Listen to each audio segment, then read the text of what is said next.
It's just hanging out in there. Okay. But we're gonna do flaps on the box. Oh. Because we talked about on the demo there, the thing that I handed out for you guys, right? The angled front one, and how to plot that shadow. We have to drop a vertical down before we can bring in the direction of light and the angle of light in order to get an accurate shadow. So we are going to do some of that with this, because now we've got flaps that are going to be off on some angle relative to the box. So we're gonna have these flaps, and we've got these things that are just out, they're suspended, they're hanging out there, and we want to cast a shadow from those flaps. So it's going to be a process of dropping vertical lines down so that we can put in your direction of light. So that's what we're gonna do. So we're gonna start out with a box in good perspective. I want to draw through it so that I can see all the back corners, which becomes more and more important. Now the proportion, I shouldn't even say that. I'm not even going to say that. Draw through it so that you can see those back edges, because that's important for when we're plotting these shadows. So we start with the cube, with the box, and then we want to open up. We want to open it up. So the top of it, you can pick any angle you want for this flap. Now the only thing we have to figure out is how long is that flap? Where does it stop? If I draw it like this, it's not a long enough flap to cover the top of the box. And if I draw it all the way up here, it looks like it's too long. It's going to overhang the top of the box. So we're going to do a couple of ellipses to figure out how long that flap needs to be, because it starts down here and then it rotates. That point rotates along this axis right there, which means that we can draw in that rotation point as an ellipse. This point here being the center and the minor axis on the ellipse, which means that the major axis is perpendicular to that. And it has to go through this point right there on the front corner. Now it also, if I rotate it, continue it all the way to the bottom edge of the box. So the ellipse that I'm drawing also has to go through this point. So I'm drawing a really big ellipse. Let's make it blue. I have the major and minor axis. I have 2 points that it needs to go through.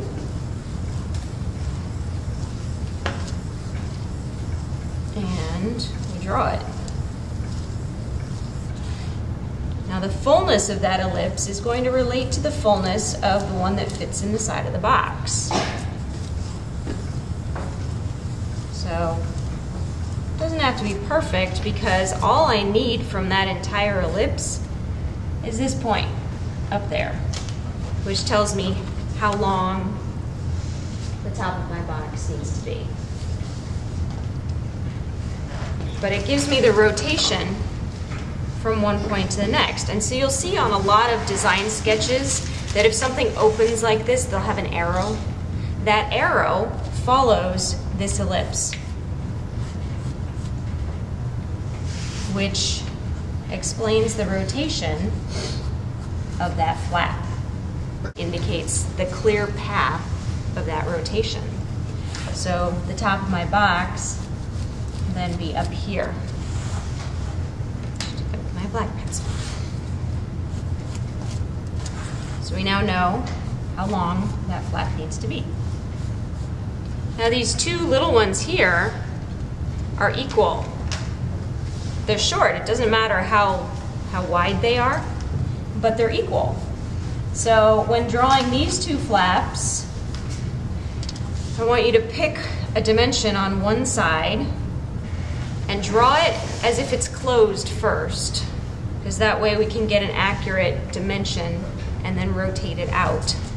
So if I have it closed on one side and I want it to be exactly the same dimension on the other side, the technique that we use is put in your corner to corner X on the top of that box. And when I pick the width of one flap, I can transfer that dimension over to the other side by drawing a line over to the other side of the X. And wherever it intersects that X determines the width of the other. Corner to corner. Make it pink. And wherever that flap intersects the X, I transfer that across to the other side along the line of perspective, and it gives me another point, which gives me the width of the other flap. So I now have two flaps that are closed. I'll draw an ellipse based on the one that fits in this side of the box. A little bit thinner than the one on that side. The minor axis is the axis of rotation. The major axis is perpendicular to that. I know how long it is, so I've got one point that I need to go through. And I'll draw an ellipse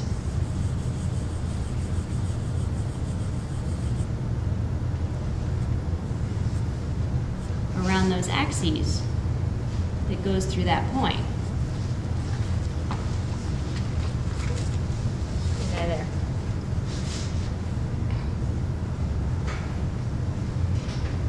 And that will tell me that if I want to rotate this thing out, that tip can live anywhere on this pink ellipse that I just drew. And there's only one correct ellipse for that circumstance, right? Should be. Okay.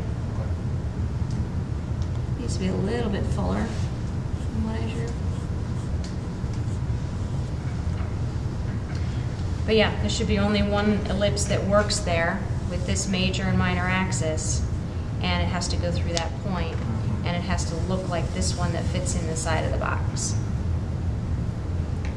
So this flap, as I rotate it out, I can stop it anywhere I want, inside, outside, straight up and down, anywhere, which means that that point can live anywhere along this pink ellipse. So I'm going to bring it out all the way down to here, because I want it to look like it's down. Back. And in the back, you can go through that process and draw another pink ellipse if you want to, because we have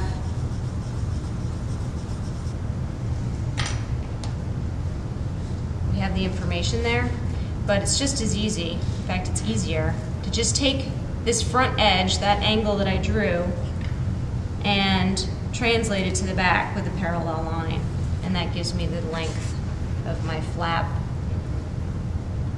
There. And then I'll do the same thing with the other one. Minor axis is the axis which it rotates around. Major axis is perpendicular to that.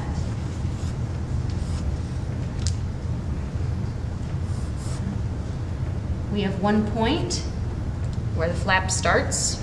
I need to rotate it around.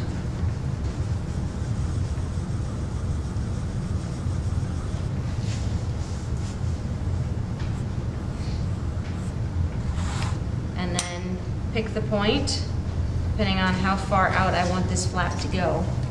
So I'm going to have it come out on that angle. Go back to the perspective. Transfer that line. Draw a parallel line to that on the back edge. And now I've got two flaps that are open that are the same dimensions. I'm just going to cross-hatch them so that you can see them. On the top edge there, mine is going to end up going off the paper, but that's okay, because this one's easy. Since it doesn't matter what the dimension of it is, it doesn't have to match anything else, and it doesn't have to be a particular depth. I can just draw it in however I want. So I'll bring it forward a little bit, and then when I trace it over, I'll make sure it's on the paper. So now I've got the box in perspective with its flaps, all proportioned and everything. And then the shadow. Yes. So this was a prep work for the actual exercise. 3 hours later, we will eventually have a drawing. Okay, so tracing over the good lines. Bring the flaps in.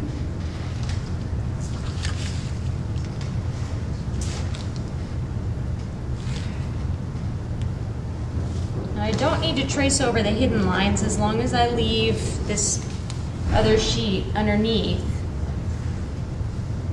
so that I can plot the shadows.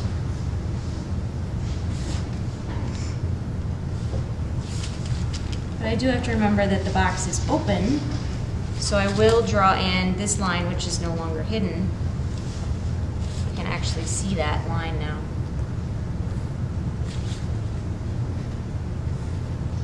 Box.